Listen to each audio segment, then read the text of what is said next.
लंका में आग लग गई, बांग्लादेश में भी तख्ता पलट हो गया, अफगानिस्तान की हालत भी बहुत खराब है, वहां भी ऐसे ही उलट पुलट हो गया। पाकिस्तान में तो आतंकवादियों की फौज पैदा हो रही है।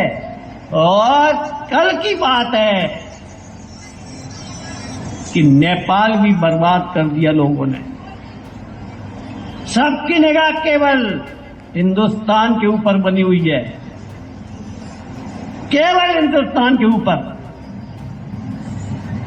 और अगर इस पर गौर नहीं की हमने और 18 से 30 वर्ष के लोग तैयार नहीं हुए तो याद रखना अभी अभी ऐसे कई घटनाक्रम हो गए कि अपने देश के अंदर भी गृह युद्ध छिड़ जाए। छिड़ना चाहिए, मैं वो उल्लेख नहीं करूंगा, सब लोग पढ़े लिखे हैं ना, तो उन बिंदुओं को आप खुद ही तलाश लेना। आप कहोगे वाह वाह साहब, हम तो राज्य स्तरीय खेल प्रतियोगिता कर ली है, हमने तो कुछ नहीं होने वाला, कुछ नहीं होने वाले, भरोसे में मत रहना। जब रामचंद्र जी ने, श्रीमान थोड़ा सा 2-3 घटना, बस ज्यादा नहीं लंबी, सर मेरे को भी भूख लग रही है, मेरे को गोली दवाई खाना आता है। रामचंद्र जी ने जब धनुष तोड़ दिया तो इसको बारीकी से समझना, उस जमाने की सबसे सुंदर महिला थी सीता। तो जितने भी वो सभासद आए थे ना, दूर देश के राजा, उन्होंने कहा ये तो कल का बच्चा है, दूध मुआ, चलो अपन सब मिलके इसको हरा देते हैं और सीता को अपन ले जाते हैं।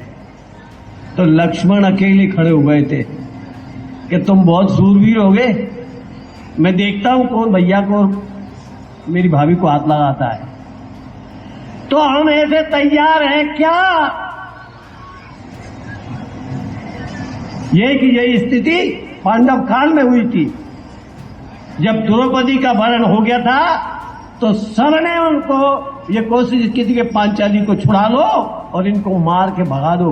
हमारे विकास में, भारत के विकास में, सोने की चिड़िया बनने में जितनी भी बाधाएं आने वाली हैं तो उसकी चिंता करो। नालंदा विश्वविद्यालय में कम से कम 12,000 विद्यार्थी थे और 1200 टीचर थे। 1200, 11 लोगों ने उस विश्वविद्यालय को जला दिया था और एक व्यक्ति भी नहीं निकला था कि उस विश्वविद्यालय को बचा पाता। 6 महीने तक उसका ग्रंथालय जलता रहा। इतनी संख्या होने के बाद एक व्यक्ति नहीं निकला, एक। हम कल की कल्पना करें कि हमारे देश में भी अगर ऐसा कुछ होता है तो कौन कौन बाहर निकलेगा? होगा जरूर, जरूर होगा। ये मैं बिल्कुल चुनौतीपूर्ण कह रहा हूं क्योंकि मुझे भी ये दिख रहा है। बहुत दूर से देखता हूं मैं कि आज जहाँ हो रहा है, आज कल जहाँ हो रहा है। अरे तुम्हें यार खूब भजन कीर्तन करने वाले हो, तुम्हें समझ में नहीं आई थी? इतनी जोर से डीजे बजा रहे हो। सुप्रीम कोर्ट का स्पष्ट आदेश है, किसी का हार्ट फट जाए वो तो जमीन से उठ जाएगा। तुमको तुम्हारा मजा ही आ रहा है, लगे डीजे का। तो ये सुधार की नहीं, ये झगड़े की जड़ें हैं। तो ये ऐसा कुछ होने वाला है, ये बात पक्का मानना। मैं जिला दंडाधिकारी जी के सर्वत्र निवेदन करता हूं कि श्रीमान सावधान हो जाइए, नहीं तो ये जितने भी ये स्कूटी वगैरह लेके गए ना यहां से, कोई इनमें 2 थप्पड़ लगाएगा और स्कूटी छुड़ा ले जाएगा, कोई भी। तो हमारे अंदर इतनी शक्ति जरूरी है, इतनी ताकत जरूरी है। नहीं तो जैसे नालंदा विश्वविद्यालय आग लग गई, वैसा का वैसे ही सोमनाथ में भी आग लग गई थी। वहां भी बहुत पुजारी थे, बहुत शिष्य थे, बहुत भक्त थे वहां। वो सब जो कहते रह थे, अरे चिंता मत करो, कुछ नहीं होने वाला, अब हाल भगवान भोलेनाथ त्रिशूल निकालेंगे और उस राक्षस का वध कर देंगे। ये जब भरोसे में मत रहियो, हाँ, जब भरोसे में मत रहियो।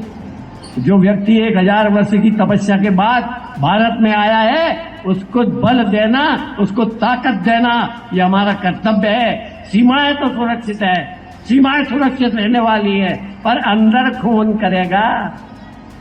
अंदर की भी तो सुरक्षा जरूरी है। इसलिए मैं दंडाधिकारी जी से निवेदन करूंगा, एक प्रतिवेदन बना है और 18 से 30 वर्ष के लिए आवश्यक मिलिट्री की सेवा ट्रेनिंग देने की कृपा करें। आप प्रतिवेदन भेजिएगा,